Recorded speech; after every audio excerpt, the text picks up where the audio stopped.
Chapter 7: Connecting the Dots. From Piles to Patterns. If you walk into an unorganized workshop, you'll see tools scattered across benches, raw materials stacked in corners, and projects half complete. Everything you need might be there, but without order, it takes extra energy to find, decide, and act. Our minds can be the same.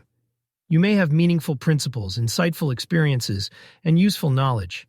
Yet if they sit in isolation, their value remains locked. Connecting the dots is the process of turning those scattered mental assets into a network, where each part reinforces and clarifies the others. A mental framework isn't built from isolated facts. It's built from relationships between facts, principles, and experiences. When ideas are connected, meaning deepens. A principle like convert time into love stops being abstract when linked to a personal memory of choosing a friend's phone call over an extra work hour. Patterns emerge. You start noticing that your best decisions share certain conditions or thinking steps.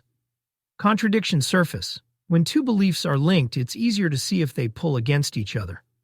Learning accelerates. Each new insight has multiple hooks in your system, making it easier to remember and apply.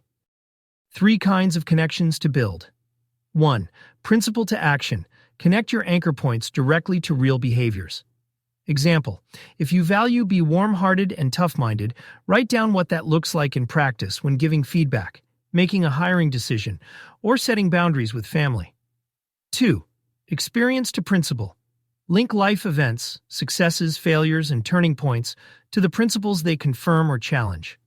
Example: the time you overcommitted and burned out becomes a reminder for know what is more than enough. 3. Idea to idea. Connect insights from different domains into a larger pattern. Example: stoic acceptance of what you can't control, plus modern psychology's emphasis on locus of control. A reinforced mental habit of focusing on influence rather than frustration. Cloud mind is a connection model. Cloud mind works because nothing exists in isolation. Guideposts for living wisely are linked to personal narratives. Psychological insights like avoid the identity traps are tied to belief formation.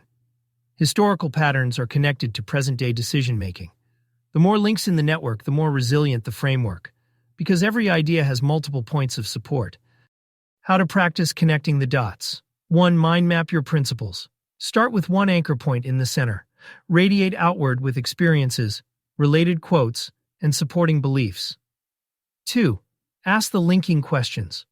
What does this remind me of? Where have I seen this before? How does this confirm or challenge what I already believe? 3. Cross-pollinate disciplines. Deliberately connect ideas from unrelated fields, history to psychology, art to strategy, to see patterns others miss. 4. Keep a connection journal.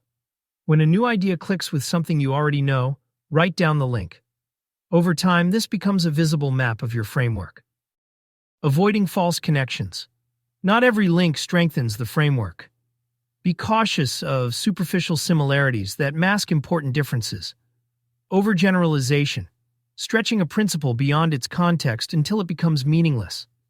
Confirmation chaining. Linking only those ideas that already agree with each other, creating an echo chamber. A connected framework in motion. When your framework is well connected, a single new insight can improve multiple areas of your life. Confusion decreases because you can trace any idea back to its roots. Change feels less threatening because new information has a place to land. You stop navigating life as if each challenge is unrelated and start seeing everything as part of an integrated whole. Key takeaway: coherence comes from connection. Linking principles, experiences, and ideas turns isolated insights into a living network, one that strengthens with every new addition.